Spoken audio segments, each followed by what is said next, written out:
Estamos ao vivo, gente. Muito obrigado a todo mundo que está acompanhando aí. Vou dar aquela famosa enrolada para a galera ir entrando um pouco na nossa live do Papo de Colunista. Mais um Papo de Colunista número 46. Estamos chegando aos 50, hein? Só que, bem, na última quarta-feira, conhecido como ontem, né, para quem está nos acompanhando ao vivo, o número de mortes por Covid-19 no Brasil beirou 1.900 ali, ficou naquela 1840, 1910, tal, como o secretário falou, diferença na hora do fechamento dos números, foi em apenas um dia. E o Espírito Santo, a gente está numa situação ainda mais, aparentemente mais tranquila, recebendo pacientes de outras regiões, recebendo pacientes de Santa Catarina, mas o sinal de alerta, claro, continua ligadíssimo por aqui.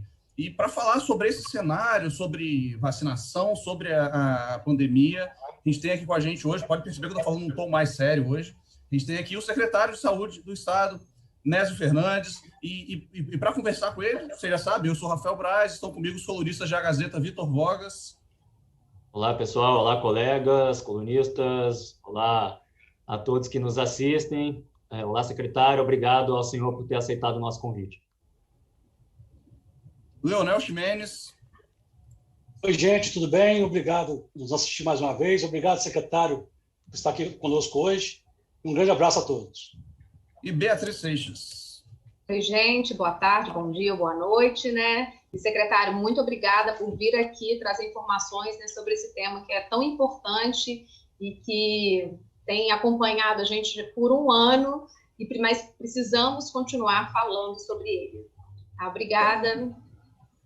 Secretário, eu vou puxar a primeira pergunta, como é a nossa tradição aqui. Como eu falei na abertura, o Brasil está chegando na marca de 2.000 mortes por dia, espero que não cheguemos a essa marca. Vários estados estão com uma situação do sistema de saúde em colapso, a gente continua com ritmo lento de vacinação. Então, acho que a primeira pergunta, que também já chegou até de internauta para a gente, é que, na avaliação do senhor, a gente está no pior momento da pandemia ou ainda há expectativa de piora desse cenário?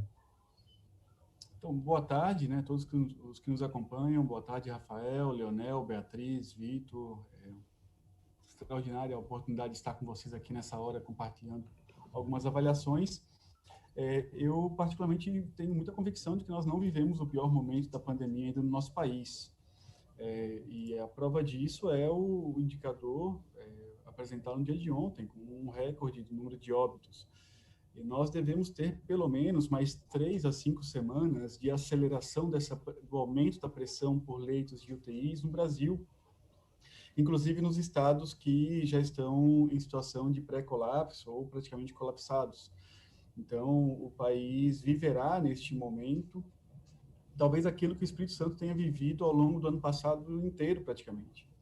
Porque, dadas as condições continentais do nosso país, as dimensões continentais, o país não viveu o que o Espírito Santo viveu, que foi um amplo espalhamento da infecção pelo coronavírus em todos os seus municípios no lapso de 8, 9 meses. Aqui, ao longo do ano passado, nós tivemos uma grande pressão assistencial, com a primeira curva de casos que se desenhou a partir da segunda quinzena de abril, e no final do ano, a partir de outubro, tivemos uma segunda onda em diversos municípios e também uma primeira grande onda real em municípios que não haviam tido uma primeira onda significativa no início da doença. Então, esse comportamento que ele começou e fechou seu ciclo de circulação plena no território, ele vai se consolidando neste momento em todo o país. Por isso que no ano passado, Bahia, Minas, os estados que tinham maiores dimensões continentais conseguiram suportar a pressão assistencial com as estratégias de leitos disponibilizadas por eles naquele momento, porque a pressão sobre a rede assistencial deles não foi simultânea do espalhamento da doença, do crescimento dela em todas as regiões dos seus estados. E, de fato, o país hoje inteiro viverá, infelizmente, o pior capítulo da sua história, e mais triste de qualquer guerra, qualquer evento que a gente tenha participado na história do nosso país. Secretário, só se puder aumentar o pessoal do retorno aqui, falou que está um pouquinho baixo o microfone do senhor. Se puder aumentar um pouquinho só para a gente dar uma facilitada. Melhorou um pouco agora?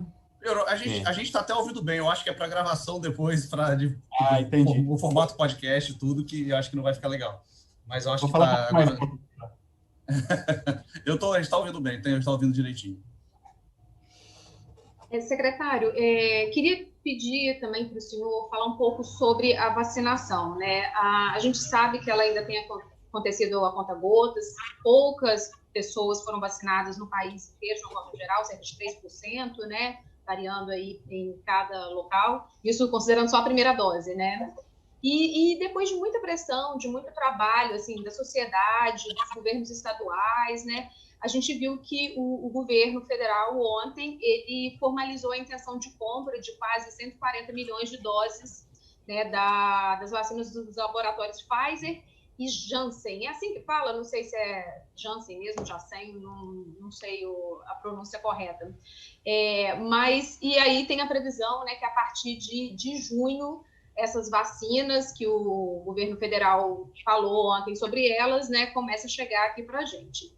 Bom, o Espírito Santo, ele vem também, né, nos últimos meses, trabalhando para poder tentar negociar junto com alguns laboratórios também por conta própria, assim como outros estados estão fazendo. E esses dois laboratórios citados pelo governo federal eram alguns dos que estão nessas negociações, Considerando que o governo federal está fazendo esse pedido, para a gente fica mais remoto conseguir, já que a prioridade é para o governo, né, federal, como é que fica isso, essa situação? Vão ser priorizados os consórcios com os governadores? É o governo federal, né? Qual o impacto que esse novo lote aí de vacinas que pode chegar, tem aqui para o Espírito Santo? Então, Beatriz, nós temos uma diretriz e um critério que orienta a nossa compra, nosso interesse de compra de vacinas. Nós compraremos aquelas que estejam disponíveis na maior precocidade temporal possível. Então, mesmo que fossem resolvidas todas as questões jurídicas que impedem, não só por parte do governo, mas também por parte da Pfizer, de decidir vender vacinas para o Brasil, seja para o governo federal ou para os estados, se a disponibilidade de doses da Pfizer fosse somente para o segundo semestre, sem nenhuma disponibilidade imediata, e outra vacina, ainda com eficácia inferior, tivesse disponibilidade imediata, nós iremos optar, sem dúvida alguma, por aquela que tem uma disponibilidade imediata, porque o nosso interesse é acelerar o processo da cobertura vacinal contra a Covid-19 no Espírito Santo e poder, de fato, encerrar esse capítulo que a gente vive, esse cotidiano de ficar contando mortos, contando perdas de vidas, que de fato tem esgotado do ponto de vista espiritual, profissional, as pessoas, as instituições, a nossa época. Então, nós acreditamos nas vacinas. E quem acredita, entrega. Quem não acredita, a gente não pode esperar que vai entregar algo. E, de fato, nós estamos, desde o ano passado, lutando por elas. A Pfizer tinha disponibilidade de doses robusta para o Brasil, se nós tivéssemos negociado no ano passado, a partir de janeiro. Nós vamos chegar ao mês 4, aonde a Pfizer tinha já uma quantidade muito grande de doses disponibilizadas para o primeiro quadrimestre. A União decidiu não comprá-las ano passado, e agora compra com atraso. Mas acerta em comprar. Nós sempre lutamos para que o governo federal assumisse o seu papel de coordenação nacional, adquirisse todas as doses de vacinas disponíveis no mercado e que nós não ficássemos reféns de 2 ou 3 opções.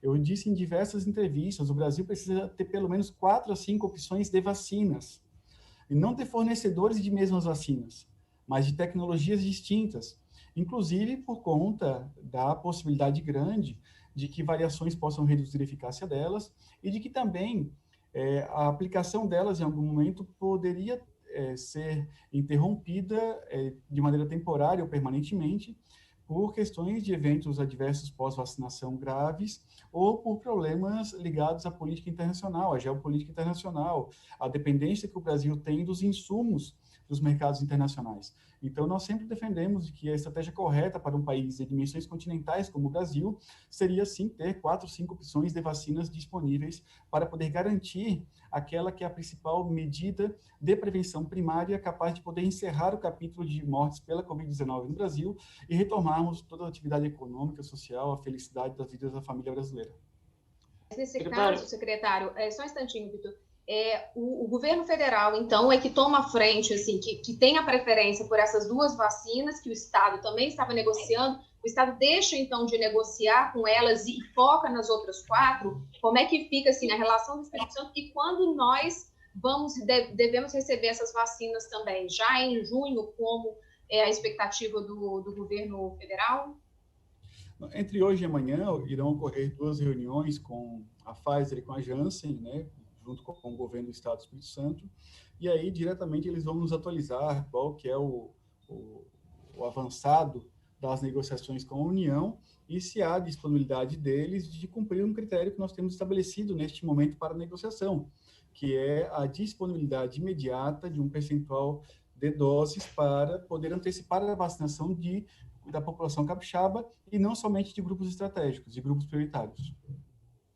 Bem rapidamente, secretário, só para encerrar essa questão da Bia, o senhor, no início da sua resposta, mencionou que quem acredita em vacina entrega, quem não acredita não entrega. Na sua opinião, o governo federal, o que o senhor está tentando dizer é que o senhor acredita que o governo federal não acredita em vacinação e, portanto, é essencial que os estados tenham autonomia para realizar essas aquisições até de outras vacinas por conta própria neste momento?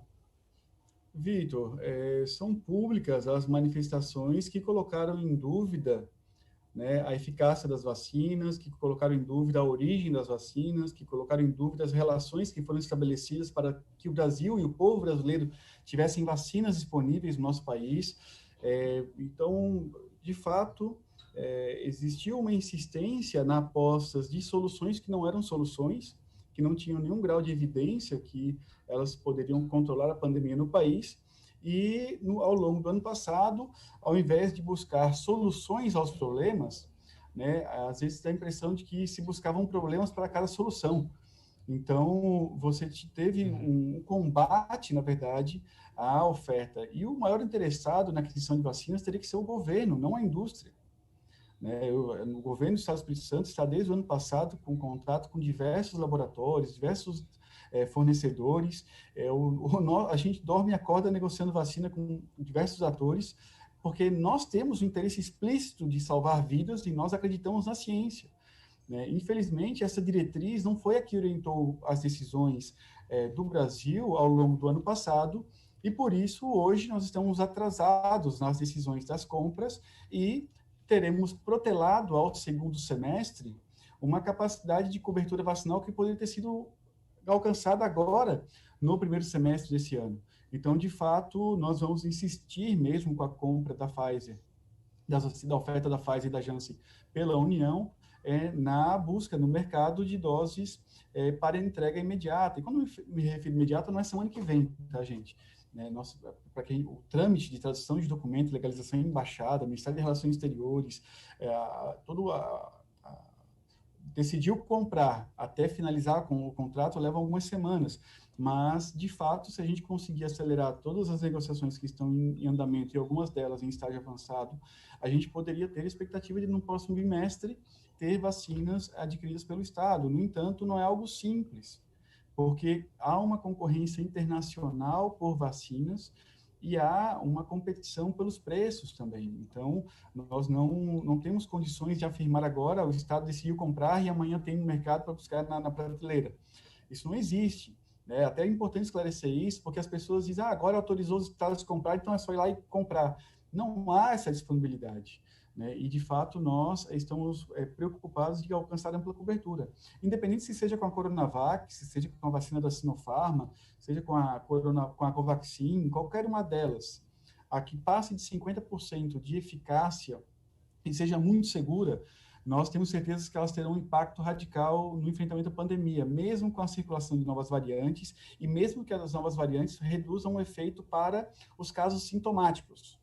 Porque nós acreditamos de que o efeito da vacinação, mesmo com a redução da eficácia para sintomas da Coronavac e de outras vacinas para as variantes novas, elas vão ter algum grau de efeito para casos graves e óbitos.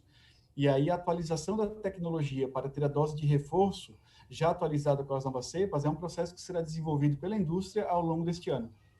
Falando em Secretário, medidas... desculpa, Vitor, só para poder acabar de amarrar essa situação essa questão da vacina que a gente está trabalhando aqui, secretário, o calendário de vacinação aqui do Espírito Santo pode ser antecipado com essas novas informações? Assim, eu queria que o senhor desse um quadro rápido de qual que é a situação, quantos a gente já tem vacinados, né? Quantos vão ser vacinados nos próximos meses, a expectativa, pelo menos, se tem né, esse número, e também quanto que o governo do estado pretende destinar em valores, em dinheiro, para a compra dos imunizantes, né, com essas negociações que estão sendo feitas, né, a parte pelos estados. Então, a União comprometeu-se em entregar aos estados 38 milhões de doses neste mês de março e 55 milhões de doses no mês de abril. Nós recebemos, nos meses de janeiro e fevereiro, o equivalente a quase 17 milhões de doses no país. Então, de fato, a gente estaria duplicando no mês de março a capacidade de vacinação comparando com os 2 meses anteriores, e um novo incremento importante no mês de abril. Também está prevista 44 milhões de doses para o mês de maio. No entanto, essa velocidade de disponibilização das doses não são suficientes para que a gente alcance uma quantidade satisfatória da cobertura vacinal com impacto na circulação do vírus e na redução radical dos óbitos. Então, nós precisamos ter uma capacidade de poder antecipar esse calendário e adquirir para o Espírito Santo doses complementares, caso tenha a disponibilidade da vacina no mercado. Nós já temos mais de 160 mil capixabas que receberam a primeira e a segunda, 130 mil capixabas que receberam a primeira dose e 30 mil que já receberam a segunda dose. A velocidade de vacinação no estado, na ampla maioria dos municípios, já ultrapassamos 60%, 70% das doses aplicadas na vacinação contra a Covid-19. É uma velocidade boa, adequada de vacinação nos moldes que foi estabelecido até o presente momento, porque é muito ruim, Beatriz, ter que ficar escolhendo quem vai vacinar. Eu que sou sanitarista, ter que ficar dando sugestão em projeto de lei para multar quem for à fila de vacina. Eu queria criar projeto de lei para poder multar quem não quer vacinar, pela ampla disponibilidade de vacina. Agora, multar quem quis receber uma vacina, quem quis receber um direito, né, é uma situação super desconfortável para qualquer pessoa que luta pela saúde pública, que tem a defesa da vida como uma diretriz, um princípio, né, e olha o desconforto que é ter que escolher quem vai ter direito, quem não vai ter direito, que existir fura-fila nesse momento é um conceito que nos obrigaram a desenvolver. Não deveria existir a figura do fura-fila, porque deveria existir a ampla disponibilidade de doses para todo mundo. Secretário, falando em medidas desconfortáveis, e para repetir uma expressão que o senhor usou, falando em medidas impactantes no enfrentamento à pandemia, eu gostaria de trazer aqui para a nossa conversa um dos fatos mais importantes nesse debate nacional ocorridos nesta semana, se não o mais importante, que é o seguinte, a carta, né, que vocês divulgaram na última segunda-feira, o Conselho Nacional dos Secretários Estaduais da Saúde, o CONAS, divulgou uma carta aberta à nação brasileira, cobrando a adoção imediata de medidas para evitar o iminente colapso nacional das redes pública e privada de saúde. E entre as medidas defendidas está a adoção de um toque de recolher das 8 da noite às 6 da manhã em todo o território nacional. Por que o senhor entende, como outros secretários estaduais de saúde, que um toque de recolher nacional é fundamental neste momento? Nós, na verdade, na carta do CONAS, nós estabelecemos uma agenda que coletou propostas que estavam sendo apresentadas de maneira fragmentada em diversos âmbitos da sociedade. Na nossa carta, nós estabelecemos medidas econômicas, medidas sociais e sanitárias. Nós entendemos que, faltando qualquer uma delas, as demais estão prejudicadas. Eu não posso simplesmente dar o auxílio emergencial sem garantir a proteção às pessoas, a redução do fluxo. Eu não posso simplesmente dizer que as pessoas fiquem em casa e elas não tenham o que comer. Então, o que nós apresentamos foi um conjunto de medidas coordenadas e que elas, no pacote, devem ser adotadas sobre o risco de não conseguirem viabilizar as demais. Então, a expansão de leitos necessita de orçamento.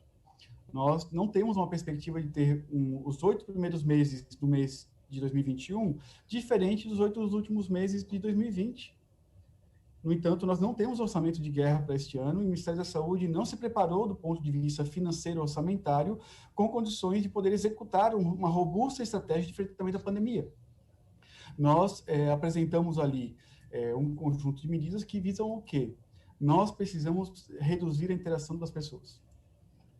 A medida não farmacológica, inespecífica e geral, capaz de reduzir o risco de transmissão, é essa.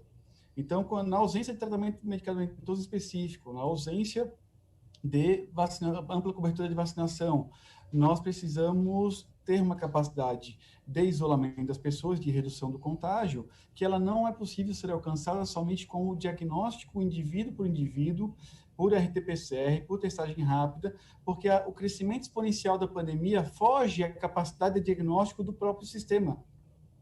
Não pela oferta do teste, mas pela velocidade de transmissão da doença e do crescimento exponencial que ela passa a assumir e que nesse momento, infelizmente, facilitado pelo relaxamento no uso das máscaras, nas medidas que, de fato, possam evitar as contaminações. Então, é necessário, no seu entender, um toque de recolher nacional?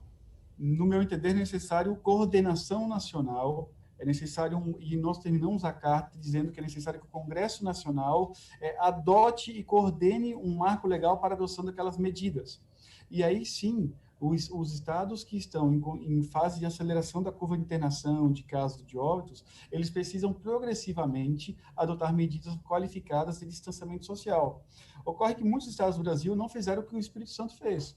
Nós aqui temos uma matriz de risco, que ela reconhece o risco e qualifica o risco em cada município do estado todas as semanas, e ela determina medidas de restrição a atividades sociais e econômicas desde o início da pandemia. Nós constantemente passamos essa matriz por atualizações das medidas qualificadas, e o Renato Casagrande, nosso governador, já disse em diversas ocasiões, ela vai sofrer ajuste ao comportamento da pandemia, e nós podemos ter que endurecer as medidas caso seja necessário no nosso estado e ocorra um descontrole de um crescimento exponencial da doença no Espírito Santo. Secretário, o Supremo Tribunal Federal decidiu, ano passado, que os estados têm autonomia para tomar suas decisões relativas à gestão da pandemia, né? Então, teoricamente, o lockdown, por exemplo, poderia ser adotado por um estado também, né? Independentemente da decisão do Supremo, do Congresso Nacional, do Governo Federal. O Espírito Santo poderia, secretário, adotar esse lockdown? E se adotasse, poderia, por exemplo, já vou adiantando uma pergunta que eu ia fazer à frente, poderia ser adotado em algumas regiões específicas e outras não? Porque o Espírito Santo, por exemplo, não toma essa atitude, até para dar um exemplo nacional, já que tem essa autonomia de tomar decisão até mais drástica como essa. Como eu respondi na pergunta anterior, as decisões sanitárias em situações de desastres, de proporções pandêmicas, como a gente vive, elas não se decidem por decreto ou pelas decisões do gestor da saúde. Nós poderíamos decretar um lockdown amplo, sustentado, exemplar no Espírito Santo, se nós fôssemos detentores dos 23 bilhões de reais que o Estado envia para a União todos os anos de arrecadação. Se nós fôssemos quem controlasse o câmbio, quem controlasse as reservas financeiras, se nós fôssemos quem determinasse todas as condições econômicas capazes de sustentar uma medida tão radical. Todos os países do mundo que adotaram o lockdown, com medidas sustentadas, disciplinadas, organizadas, apresentaram agendas econômicas robustas para atender os setores econômicos que são afetados por essa medida extrema. Nós não temos no Brasil medidas anticrise, anticíclicas, adotadas pelo Ministério da Economia, capazes de sustentar de maneira robusta, estruturada e organizada o lockdown de acordo com a decisão de cada governador. Se nós tivéssemos uma matriz de risco nacional e uma coordenação da pandemia que definisse gatilhos em quais momentos deveria ter fechamento mais amplo, restrito, que a Defesa Civil Nacional, que as Forças Armadas, o Ministério da Saúde, todo o conjunto do governo federal com os estados e municípios se coordenassem e ali também tivesse presente um pacote econômico para cada segmento afetado para o lockdown, sem dúvida nenhuma, o país teria dado um exemplo ao mundo de como se enfrenta uma pandemia e de como a gente consegue salvar vidas. Agora, a delegação de competência não veio junto com o orçamento para as competências que foram delegadas. Então, nós não temos condições, de maneira isolada, como governadores e prefeitos, sem um alto custo no impacto econômico e também na repercussão sanitária disso, tomar a decisão de estabelecer lockdowns preventivos antes de situações extremas. Então, você vê que em alguns países do mundo, como um único caso, fecharam a cidade inteira, né, em alguns países do mundo, mas quem fechou foi a primeira-ministra, quem fechou foi o Comando Nacional do país, foi quem controla as reservas, quem controla a economia. E nós, aqui no Espírito Santo, não temos condições de adotar de maneira isolada uma medida dessa de maneira tão sustentada e frequente, como se fosse uma solução de cartola que você pega, aplica e depois a vida continua igual. Nós temos uma crise econômica que se alastra há muitos anos no Brasil, pela implementação de um modelo econômico que privilegia o capital especulativo, que desindustrializou o Brasil, que reduziu o emprego, que tem levado à volta do Brasil à lista de países com fome extrema, com pobreza extrema. Então, nós estamos numa realidade muito dura. Eu não sei quanto tempo o Brasil vai suportar uma agenda neoliberal como essa que está sendo implementada no país, porque a população cada vez mais empobrece. E é necessário que o Estado cumpra o seu papel e que ele acredite que a responsabilidade é dele de induzir o desenvolvimento e gerar justiça social. Só para resumir o que o senhor falou, o senhor defende uma decisão, nesse sentido, lockdown, se fosse uma decisão nacional, né, adotada pela União também, e com medidas compensatórias de ordem econômica, fiscal, tributária, né, para poder suportar essa medida tão extrema, não é isso? O senhor não defende que o Estado, isoladamente, adote essa medida. É isso, né? Não é que eu não defenda, é que ela não é factível de ser aplicada. Com o grau de polarização ideológica que existe no Brasil hoje, que a gente combate essa polarização, nós temos defendido desde o início a União Nacional. Eu, em entrevistas, em declarações públicas, disse que seguiria as diretrizes do presidente da República na sua totalidade, desde que ele apostasse nas opções apresentadas pela ciência, pelas melhores práticas da gestão pública. O Exército Brasileiro, que tem participação, uma responsabilidade grande com a nação e participa do governo nacional, sem dúvida nenhuma, nós faríamos um grande pacto de união nacional com os militares, com o Mourão, com todo mundo, para defender o Brasil. Nós não estamos nem um pouco nos preocupando com a política eleitoral nesse momento, com a política partidária. Nós queremos que o país saia do caos que ele está vivendo. E com o grau de polarização, você está vendo o que está acontecendo nas prefeituras e nos estados que têm declarado medidas mais restritivas que não são lockdown. Vamos ser sinceros aqui. Nós temos um conceito de lockdown meio tabajara, vamos dizer assim. A rigor nunca houve lockdown aqui no Brasil, né? A rigor nunca houve. E mesmo esse lockdown soft, light, ele não se sustenta durante muito tempo. Existe um estímulo à desobediência civil, existe um estímulo à polarização política, um estímulo a que as pessoas se arrisquem a se contaminarem. Então, para ocorrer uma medida extrema, eficaz, disciplinada, organizada, ela exige medidas econômicas, exige coesão ideológica, social, unidade institucional.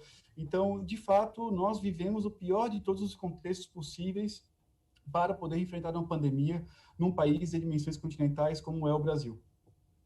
A gente já está falando um pouco sobre esse desafio, né, de conciliar saúde, economia e também as decisões que não cabem unicamente aos governos estaduais, até pela falta de poder de alguns mecanismos, né, como emitir moeda e ajudar e auxiliar com alguns programas.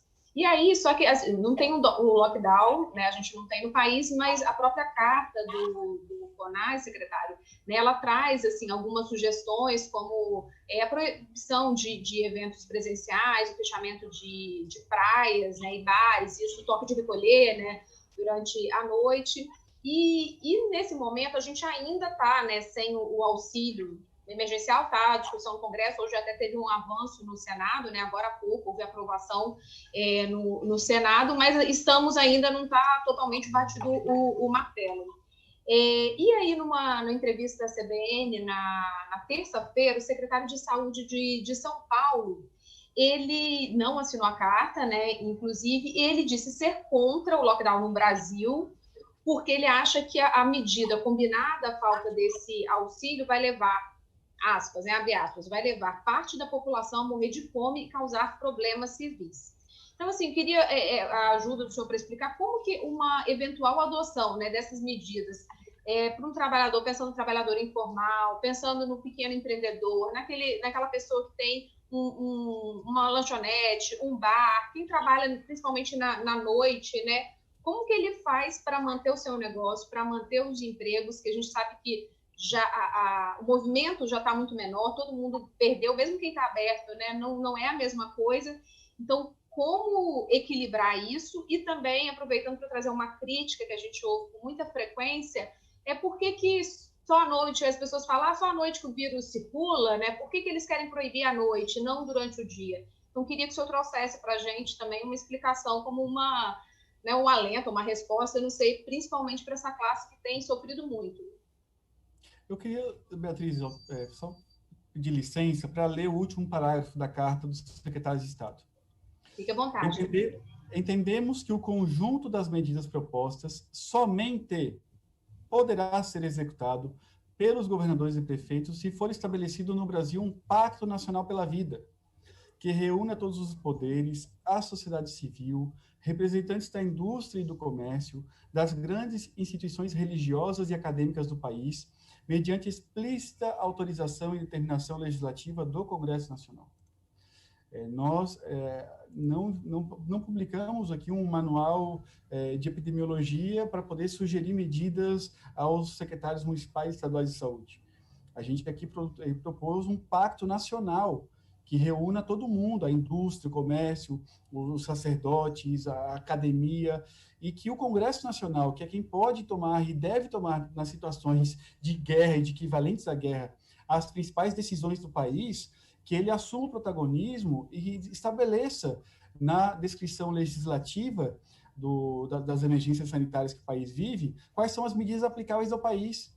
Que o Congresso Nacional, que foi quem aumentou a proposta pífia de auxílio emergencial de R$200 para R$600, que esse mesmo Congresso Nacional que garantiu as condições para que o país não tivesse um prejuízo econômico maior no ano passado e que pessoas morressem de fome, ele assuma a condução de um plano de reestruturação econômica do país. E aí, nós não vamos resolver nenhum debate do particular fora do macro. A macroeconomia, a macropolítica definem a vida das pessoas. Então, não existem respostas do particular fora do contexto do geral. Então, o Congresso Nacional, o Ministério da Economia, o governo federal, eles precisam ter uma agenda econômica clara de desenvolvimento e de resgate da economia e em condições de poder sustentar as medidas sanitárias que o país precisa para salvar vidas e para salvar a nossa geração.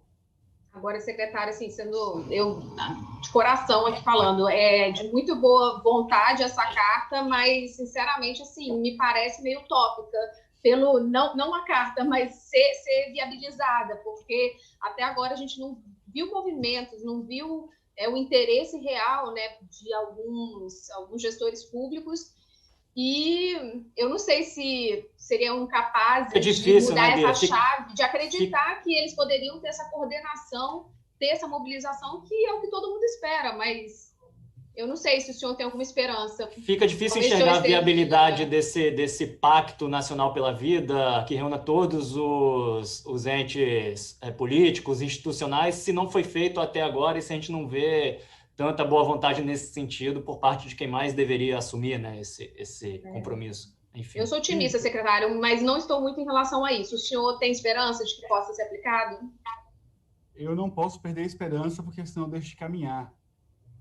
Então, e de fato, a gente não pode apostar no agravamento da radicalização política do país e de colocar agora de que o Centrão ganhou a eleição do Congresso. Não, gente, assim, somos brasileiros. Eu não estou preocupado com política partidária com a eleição de 2022 agora.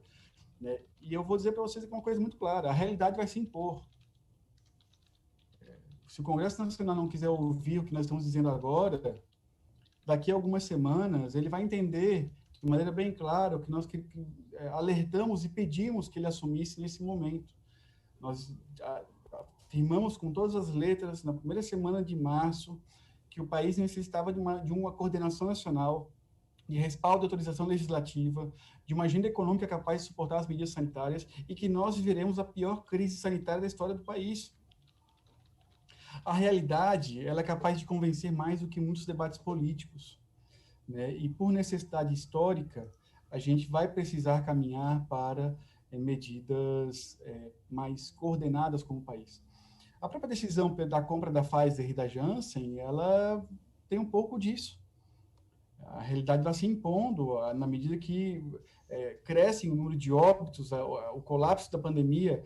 A pandemia não estava no fim, como se afirmou no ano passado. Ela estava ganhando forças para vir com tudo em todo o território nacional ao mesmo tempo. E essa realidade triste, que nós, como povo brasileiro criativo, generoso, cheio de fé, que vive de sonhos e utopias, vai ter que enfrentar e nós vamos vencer. Nós vamos vencer. No final, a gente vai vencer. Agora, a gente precisa, em cada momento, em cada etapa, posicionar adequadamente as instituições.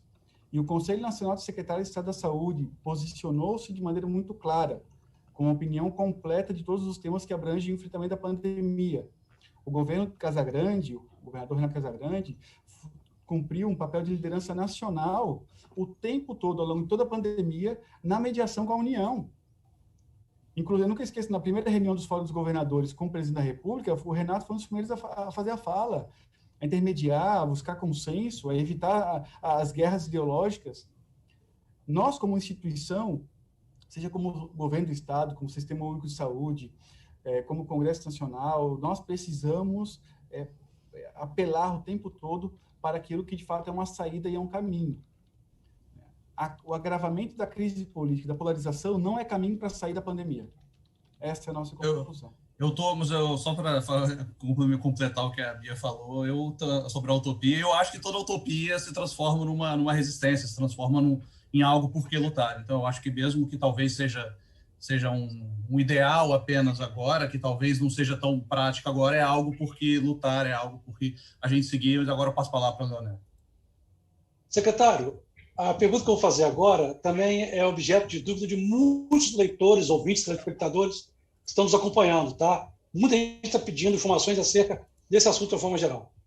Há pouco mais de 2 semanas, a Globo News, o ministro Mandetta, né, o ex-ministro Mandetta, o primeiro-ministro do Bolsonaro, foi depois demitido, ele considerou que a remoção de pacientes de Manaus para outros estados foi uma temeridade, a operação. Segundo ele, palavras dele, não foram observadas normas de biossegurança nessa operação, e ele temia que, a partir dessa remoção, essas variantes que estão em Manaus fossem espalhadas por outros estados.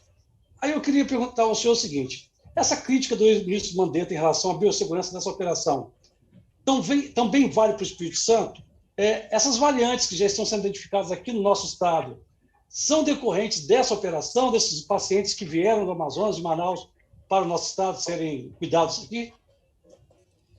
Leonel, de maneira bem simples, assim, acreditar que foi a remoção de 36 pacientes, ou de 15 pacientes para um estado ou outro, levou a cepa para todo o país, é uma ingenuidade tremenda. O aeroporto de Manaus, ele tem, em média, em 2019, teve em média 8.000 passageiros por dia, entrando e saindo do estado. Do Amazonas. Você não teve no Brasil controle de fronteiras, controle epidemiológico dos usuários do transporte aéreo, da vinda de passageiros do exterior. As diversas cepas que existem no país, elas estão em ampla circulação em todos os estados do Brasil. A P1 foi diagnosticada já na Venezuela, na Europa, nos Estados Unidos, na Ásia. Seria uma ingenuidade muito grande acreditar que a remoção desses pacientes seria responsável por levar a cepa.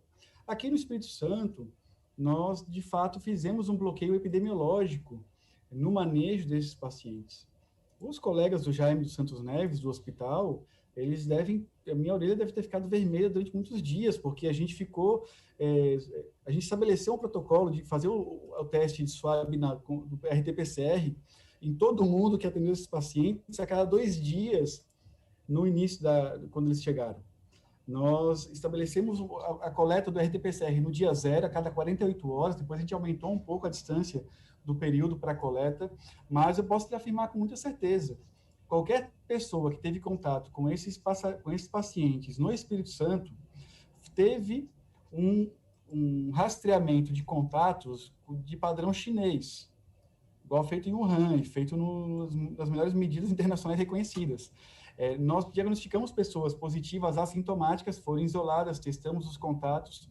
Por ali, a P1 não entrou no Espírito Santo. Isso eu posso lhe dar muita certeza, porque nós fizemos um bloqueio exemplar no contato em todo mundo. Nós separamos em alas diferentes, depois discriminamos trabalhadores que atendiam pacientes de Manaus, não atendiam pacientes de outros lugares. Nós fizemos, para além daquilo talvez o que o Mandetta quis definir como medidas de biossegurança, nós fizemos um bloqueio epidemiológico muito radical naquela unidade com a disciplina e a expertise que a gente foi desenvolvendo ao longo da pandemia. E identificamos, nós enviamos para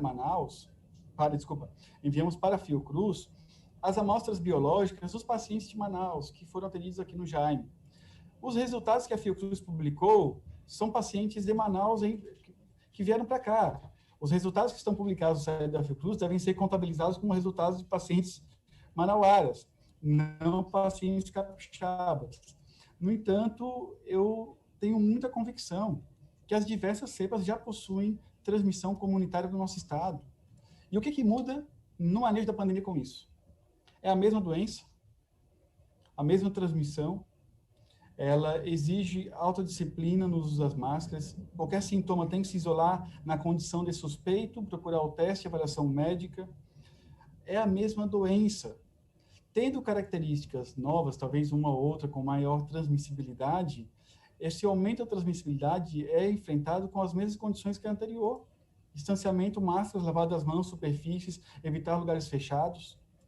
Então, a circulação de novas cepas não é uma nova doença, é a mesma doença. E isso precisa ficar claro para a sociedade. Não deve haver pânico. Eu estou infectado pelo coronavírus. Será que é a P1 ou é a P2? Não muda. A decisão é a mesma no seu isolamento, no seu tratamento, e nós devemos estar atentos. O que nós devemos estar preocupados e incomodados é com o atraso da chegada da vacina.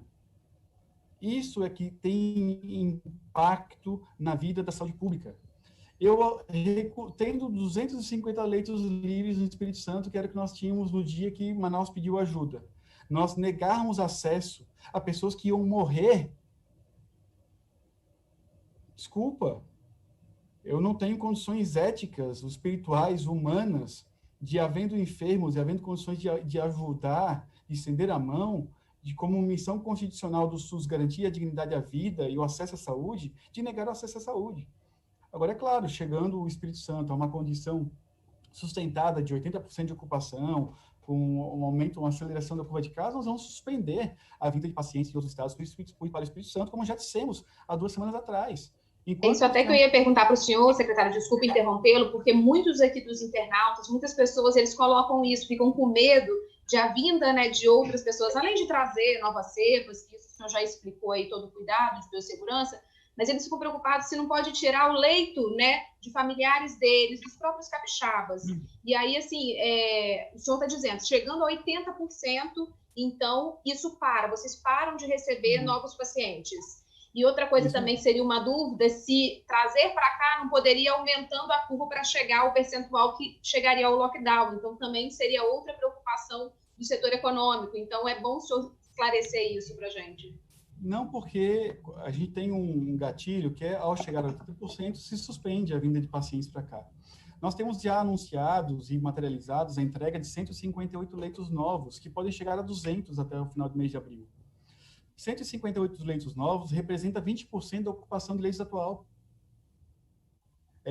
A expansão prevista, ela regula a ocupação no estado em praticamente 20%. E a gente tem condições de fazer algumas outras ampliações nesse mesmo período. No entanto, os leitos, eu tenho dito isso, os leitos, eles são resistência. Os leitos são a última linha dessa guerra. Eles não salvam todas as vidas. A gente vai derrotar a pandemia com atenção primária, com vacinação. A gente vai derrotar a pandemia com disciplina social, com coesão das pessoas. E a atenção que nós demos aos leitos parece que ela meio que decide a vida de todo mundo. Na atual fase da pandemia, nós precisamos entender que a sair de casa para atividades não essenciais deve ser evitado. E aí eu vou só fazer uma colocação da questão do período noturno. As atividades noturnas, muito vinculadas ao entretenimento, atividades não essenciais, que puderem ser evitadas, devem ser evitadas. As atividades diurnas, aquelas ligadas ao emprego fixo das pessoas, ao comércio, às escolas, elas precisam sempre ser preservadas para ser a última linha a ser afetada em medidas mais extremas. E aí não tem sentido, nesse momento da pandemia, termos ruas de bares cheias de pessoas confraternizando, bebendo sem máscaras. Então, o restringir as atividades noturnas, que foi apontado na carta do CONAS, ela vem nessa perspectiva de estimular as pessoas e uma disciplina social que evite que as pessoas se exponham em atividades que não são essenciais neste momento triste da pandemia. Secretário, ainda sobre essas cepas, né, no web fechado, né, que se fala, né, no Amazonas, nós demos no jornal A Gazeta, no começo de fevereiro, que estavam sendo investigadas pacientes de São Roque do Canaã. Inclusive, as amostras desses pacientes foram encaminhadas para a Fiocruz. Passado um mês, você já tem a resposta, ou já saiu o resultado dessas amostras, desses pacientes de São Roque do Canaã? A capacidade de vigilância genômica do Brasil ela é muito baixa, e nós não temos os resultados das amostras num tempo muito rápido. Infelizmente, a gente trabalha com um grau de incorporação tecnológica implantado na Fiocruz, pelo Ministério da Saúde. Por isso, nós decidimos, no Estado, comprar os equipamentos de sequenciamento genético e, até o meio do ano, iniciar o sequenciamento aqui também, para poder ter até mais velocidade nessas respostas. Mas, até o presente momento, não recebemos os resultados das amostras de São Roque do Canaã e também de pacientes que nós coletamos em todas as regiões do Estado que tinham uma característica clínica específica. Foi determinado pela CESA que todos os pacientes que complicaram depois do 14º dia do primeiro sintoma, que é uma característica atípica do comportamento da pandemia no início da primeira onda e na segunda onda, nós coletamos amostras biológicas e enviamos para sequenciamento. Por quê? Porque elas podem apresentar um comportamento clínico diferenciado por conta de variações de novas cepas. Então, essas amostras tampouco ainda tiveram um resultado publicado pela Fiocruz. Nós esperamos que esse mês de março tenhamos novos resultados, só que eles melhoram a nossa capacidade de reconhecer a circulação de novas cepas. Até, quem sabe, descobrir que existe uma cepa que mutou aqui no Espírito Santo. Não tenho dúvidas que, se a gente buscar sequenciar amplamente no país inteiro, vamos identificar diversas possíveis mutações no vírus. E isso nós estamos avançando na vigilância genômica e aguardamos os resultados da Fiocruz. São quantos pacientes, secretário, nesse momento estão sendo investigados aí, os casos deles? São quantos? Eu não tenho muito fechado agora, mas são mais de 80 amostras foram enviadas para a Fiocruz. Quantas? Mais de 80 amostras foram enviadas. Foram enviadas amostras de trabalhadores do LACEN, de pessoas, algumas investigações comunitárias. Nós decidimos uma diretriz de envio de amostras, e aí o LACEN foi enviando todas as quais foram diagnosticadas. Me refiro a 80 só de agora, fora as da vigilância sentinela do ano passado. Nesse período recente foi enviada uma quantidade maior do que era o padrão, que era identificar nas unidades sentinelas e nas amostras inconclusivas o envio para a Fiocruz. Secretário, eu acho que vou juntar uma pergunta que tinha aqui no nosso roteiro com uma pergunta que está vindo de muitos internautas também. Então, o Tadeu está perguntando, a Leila está perguntando a respeito, que estou juntando as duas. Na carta, vocês defendem a suspensão das atividades presenciais de todos os níveis da educação do país. Mas a própria Secretaria de Estado de Educação, a nossa, ela está retomando aulas presenciais, modelo híbrido, na rede estadual. Não é um contrassenso isso? E também, aí, emendando a pergunta das pessoas, os professores foram recolocados numa prioridade ali agora, foi confirmado isso ontem, se eu não me engano, agora, e tem alguma previsão dessa vacinação? Porque eles eram um grupo prioritário, mas era um grupo prioritário não prioritário, né? Mas tem alguma previsão disso?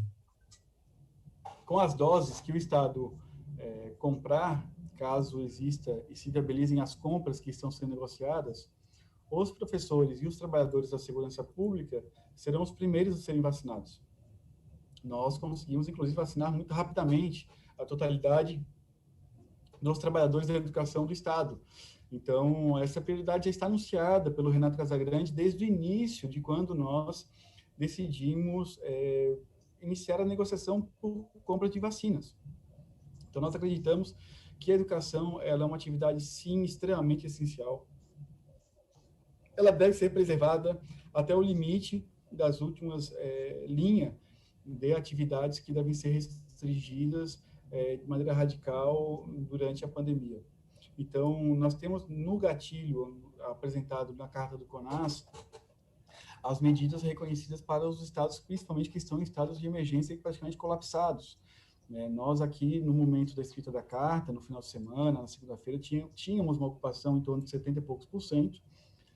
A ocupação vai crescendo, hoje ela deve chegar a 79%, 80% de ocupação, mas com a inauguração dos leitos, que já começam amanhã a serem inaugurados, ao longo da semana que vem, a gente vai ficar sempre ajustando a nossa ocupação entre 75% e 80% ao longo das próximas semanas, até a situação que possa ocorrer de um aumento mais acelerado da curva de casos. No entanto, nós acreditamos de que o dimensionamento feito ele deve estar adequado para o comportamento da pandemia nas condições do nosso estado. Então, existe uma percepção de que algumas atividades são as culpadas pela pandemia, né? Então, a escola não é culpada da pandemia. E eu falo de uma atividade, assim, eu sou trabalhador da saúde, né? Trabalhador do Sistema Único de Saúde. Nós não paramos em nenhum momento da pandemia. E tivemos que garantir a manutenção permanente desse serviço e lhe com muita segurança. Nós tivemos fisioterapeutas que atuaram com fisioterapia respiratória ao longo de toda a pandemia, com devidas medidas de proteção, no manejo dos pacientes, que não pegaram Covid em nenhum momento. As medidas e os protocolos que nós definimos para as escolas, se respeitados, eles de fato reduzem o risco de transmissão. Agora, eles não estabelecem a ausência de transmissão. E isso a gente está deixando claro. Toda a sociedade tem um risco de transmissão.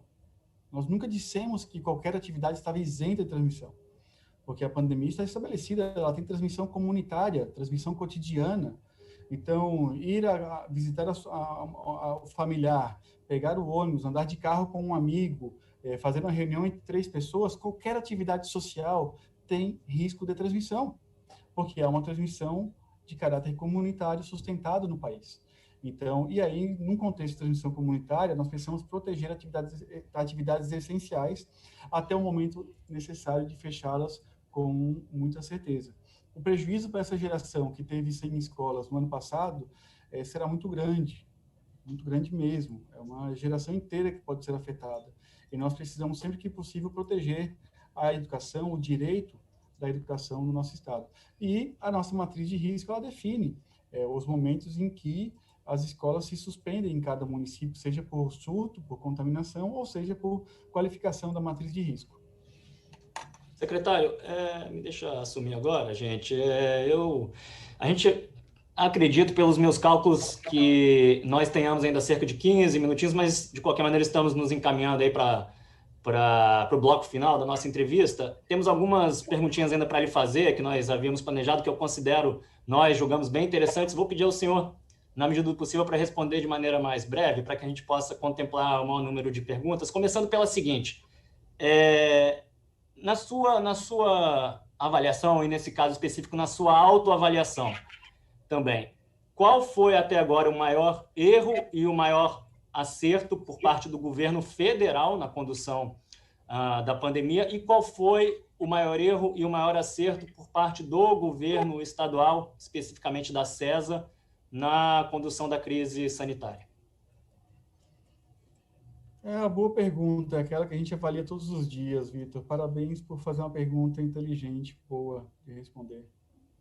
Mas tem que responder rapidinho, secretário. Eu sei que a pergunta é difícil, mas eu até lamento, peço-lhe desculpas por tê-lo colocado nessa situação. A minha próxima reunião eu controlo ela, não se preocupa com isso. Mas eu acho que ter negado a dimensão da pandemia foi o maior erro do país. ter negado a existência de um vírus que poderia chegar ao Brasil, que ele poderia alastrar-se por todos os continentes, ter negado o risco de mutação que foi alertado diversas vezes no primeiro semestre do ano passado. A negação que o país foi submetida e elas sendo transformada em substrato, em alimento da polarização política, ela impediu uma união nacional, uma coesão da nossa geração, do nosso povo. Ela contaminou círculos que não precisavam ser contaminados com narrativas de ódio. Eu me converti a Cristo com 14 anos, sou batista, cheguei a estudar para ser pastor. Eu fico muito triste, entendeu? Muito triste de, às vezes, ver irmãos da igreja com narrativas que não tem nada a ver com Cristo, que não tem nada a ver... E, assim, e nós somos, os evangélicos, 30% da população brasileira. Então, assim, essa negação, e transformar essa negação em alimento da polarização política, das teorias conspiratórias, ela custou muito caro para o país. E ela o maior acerto... Ela levou à omissão. O maior acerto do governo federal, posso lhe dizer, talvez foi não ter colocado o Olavo de Carvalho ministro da Saúde. Secretário, você me permite o gancho aí? Senhor. O senhor falou do Olavo de Carvalho rapidinho, ministro da Saúde? Mas ele só não pode deixar de responder sobre o governo estadual também, né? Não, só uma coisinha. O senhor falou do Olavo de Carvalho, ministro da Saúde, e o Pazuello não entrou na nossa conversa ainda. Eu queria antecipar uma pergunta para o senhor. Eu ia falar do Pazuello agora. Se o senhor fosse comandante do Falar que ele é o Exército... segundo erro do governo federal? Não. Eu faço publicamente o reconhecimento ao ministro Mandetta, ao ministro Teixe, ao Pazuello.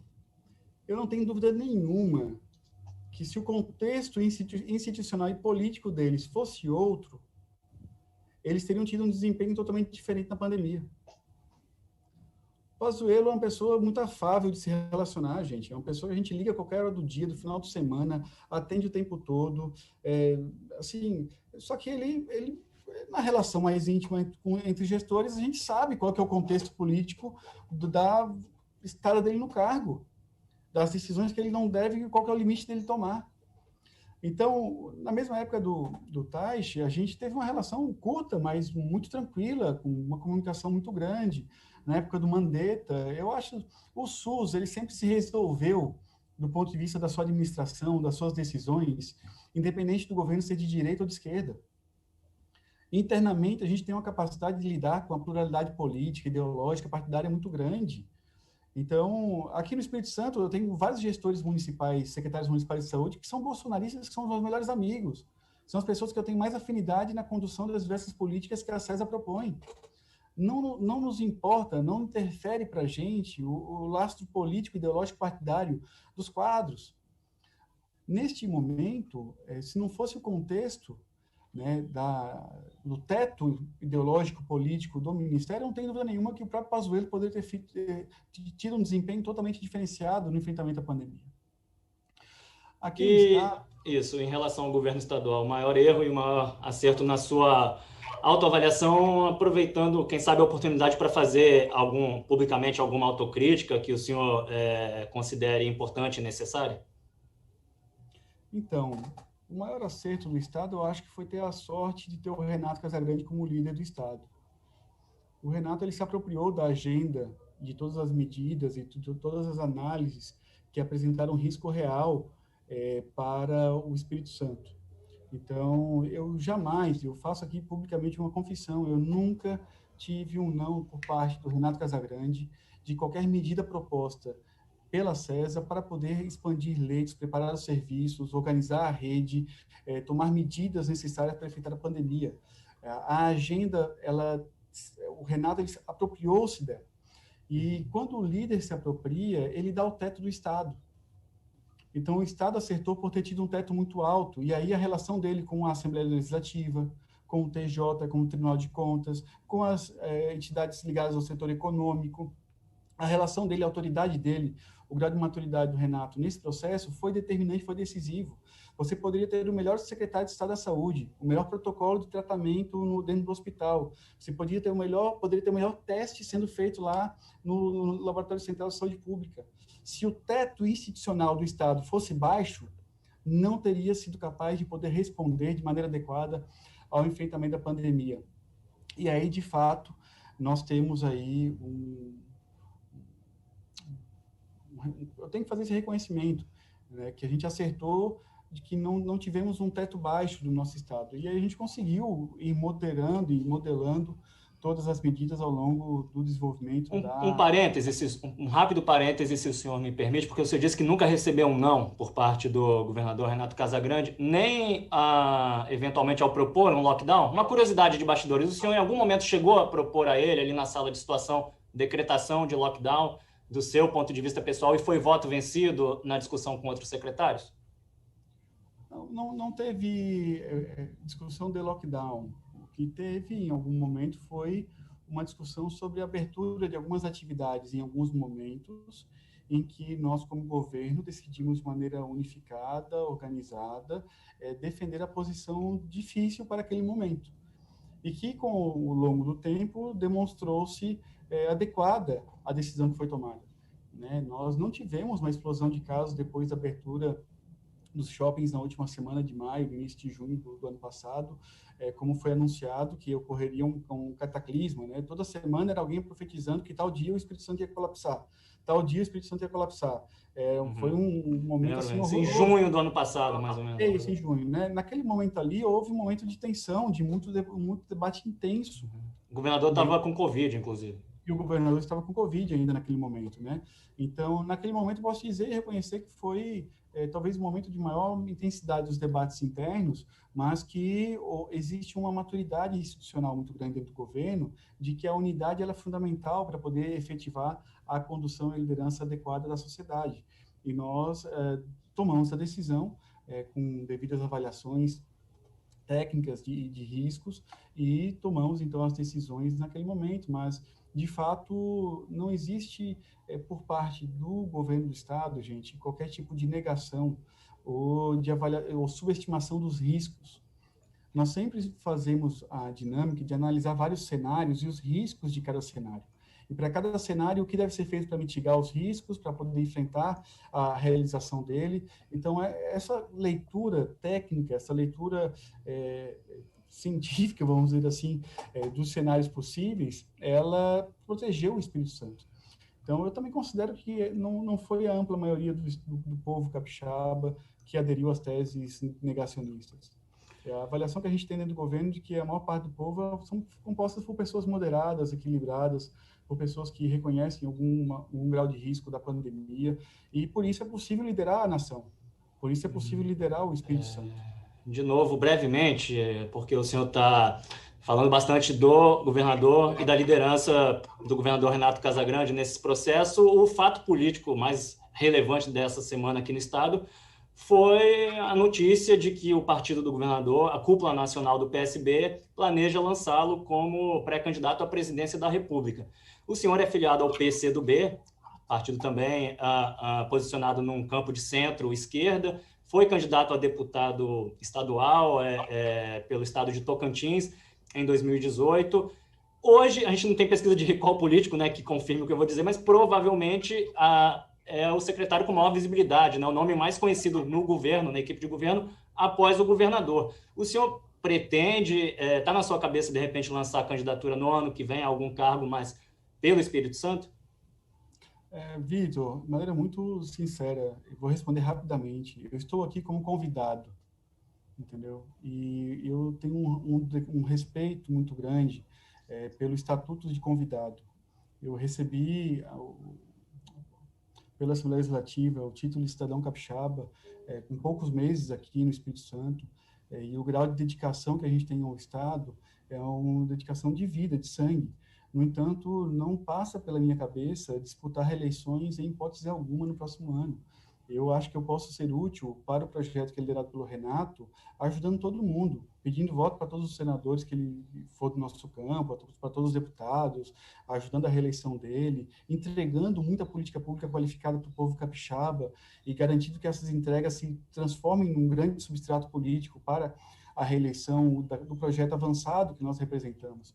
Mas, em hipótese alguma, eu não me considero em condições de poder disputar cargos eletivos no Espírito Santo. Eu estou aqui para ser útil, né, para poder dedicar minha vida a esse projeto liderado pelo Renato, e respeito muito o status de convidado. Então, assim, seria uma ousadia precipitada, uma ousadia boba minha neste momento de pensar em estratégias eleitorais, e sim, eu quero ser útil para todo mundo. Eu acho que eu posso ser muito mais útil pedindo voto para todo mundo que o Renato quiser que eu peça voto, apoiando o projeto, tentando coesionar o Estado, do que me envolvendo em campanhas eleitorais, que nesse momento, com toda a sinceridade, é a última tese que passa na minha cabeça. Então, eu não já pode ser alguma, eu acho que seria um erro para o Renato qualquer candidatura minha nesse momento, porque, de fato, seria um ponto de divergência, seria um ponto de polêmica sinceramente, eu estou aqui para poder ajudar o povo capixaba, ajudar o Renato e ajudar todo mundo que for necessário para poder acumular forças pelo projeto que a gente representa. Então, de maneira muito tranquila é isso, Vitor. Não tenho qualquer tipo de outra ponderação a fazer sobre esse assunto. Secretário, saindo da política e voltando aqui para a saúde, uma pergunta também que a gente acha importante, que recebemos de alguns internautas, o Davi Monteiro mesmo também falou um pouquinho sobre esse tema, né? A gente está em relação à situação dos leitos, né? Nesta quinta-feira, o Estado ele voltou a superar a marca de 1.000 internados, né, pela Covid-19, são 447 em enfermarias e 554 em UTIs, sendo que esse é o maior número desde julho do ano passado. E aí a taxa de ocupação dos leitos intensivos potenciais voltou a um patamar de 77,4%. Se tiver algum número que eu não esteja falando corretamente, o senhor me corrija. E lembrando que a partir de 81% é aquele cenário crítico, né, que é considerado crítico pelo Estado. Hoje, como que está essa situação, a preocupação de vocês em relação aos leitos? E tinha também 105 leitos, né, de UTI previstos para fevereiro, e pelo menos até a informação onde eu tenho, eles não tinham sido expandidos ainda, entregues. Qual que é a situação desses leitos? Nós teremos eles agora em março ou mudou alguma coisa em relação a esse número?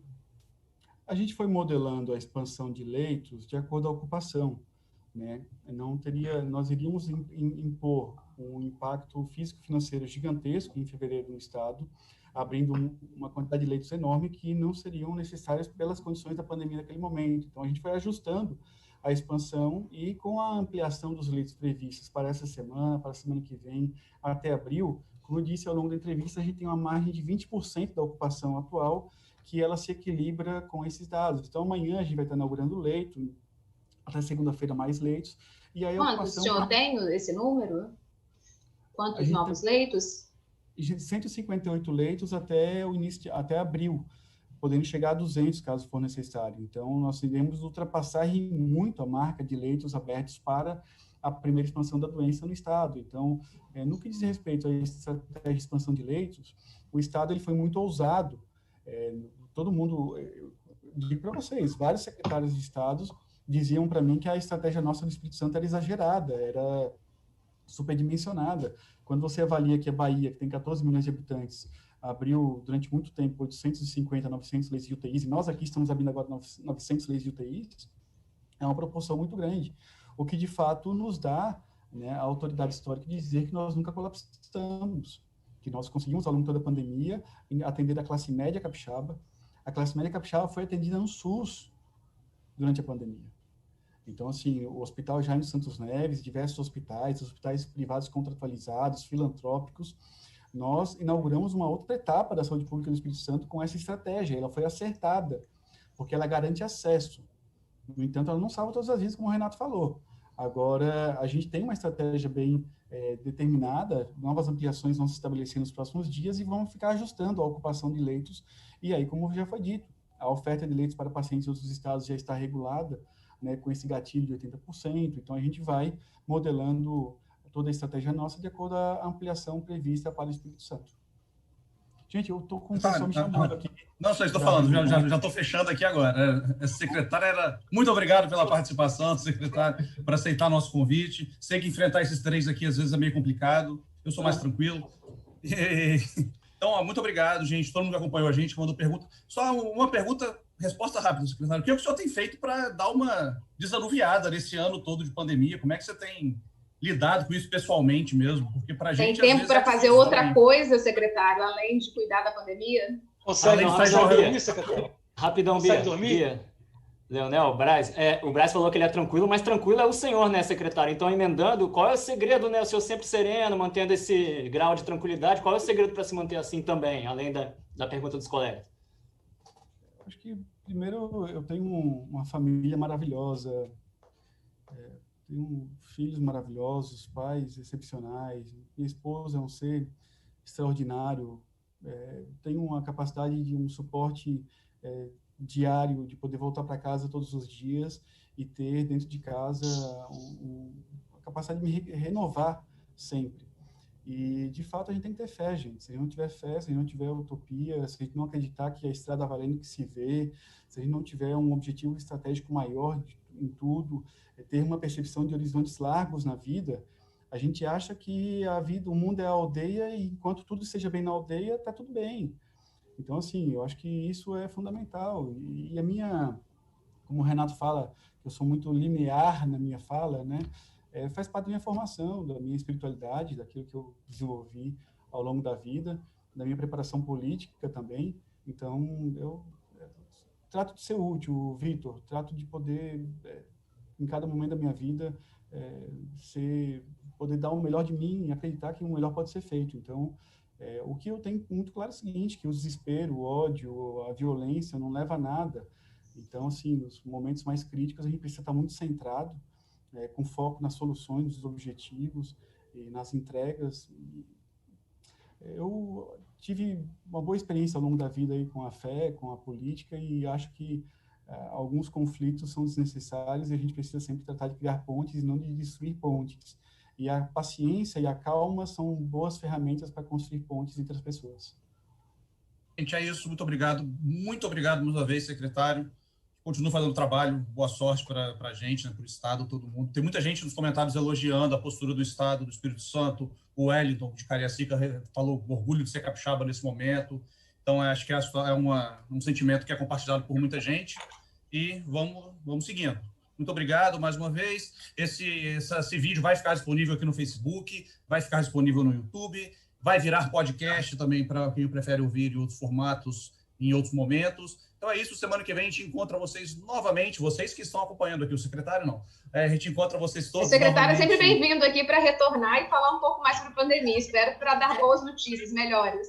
Posso falar uma finalização rápida, então? Claro. Pode. Eu gosto muito de acreditar nos companheiros também, Vitor. E eu acredito muito nos companheiros que me acompanham na Secretaria da Saúde, no Brasil. E o time que a gente tem hoje na SESA é um time extraordinário. Então, ninguém lidera uma pandemia sozinho, ninguém constrói tudo que a gente consegue entregar sozinho.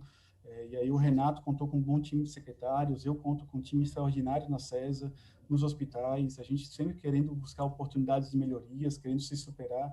E isso é importante, isso dá para nós tranquilidade quando a gente acredita nas pessoas que nos rodeiam também. Então, só para complementar aí a minha resposta, tá bom, querido? Gente, um abraço. Obrigado, gente. Obrigado, muito secretário. Obrigado. Valeu, Boa tarde, colegas jornalistas. Tchau, Abraço tchau. a todos. Rápido, hein? Eu estava na outra reunião entrando aí. Já estava, a gente já teve 20 minutos a está sendo reunião convocado. dele. 6 minutinhos. Ele falou que podia até 14h15. A gente está ao vivo ainda. Estou falando besteira aqui. Estamos ao vivo. Né?